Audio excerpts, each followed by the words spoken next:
Doctor BR Ambedkar 130వ జన్మదిన వేడుకలను తెలంగాణ రచయితల వేదిక ఆధ్వర్యంలో నిర్మల్లోని స్థానిక తామెర సాహితీ క్షేత్ర సమావేశ మందిరంలో ఘనంగా జరుపుకున్నారు. డాక్టర్ బిఆర్ అంబేద్కర్ చిత్రపటానికి పూలమాలలు వేసి కవులు కవితాగానం వినిపించారు.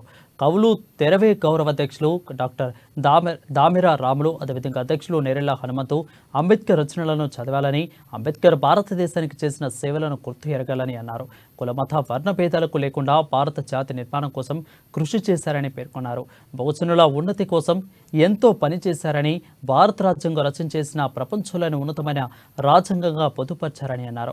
ఎన్నో దేశాలు సంస్థలు వీటి నుండి అంశాలను ప్రామాణికంగా తీసుకుంటున్నాయని అన్నారు.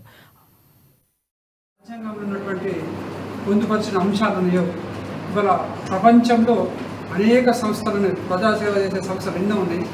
దాంట్లో గొప్పది ఏంటంటే లయన్స్ క్లబ్. అది దాదాపు 228 దేశాల్లో ఇవాళ కొనసాగుతుంది. ఆధ్వర్యంలో నిర్మల్ నర్సింహంలో ఈ యొక్క భీమ్రావ్ అంబేద్కర్ యొక్క జయంతిని జరుపుకోవడం చాలా ఆనందంగా ఉంది, స్ఫూర్తిదాయకంగా ఉంది.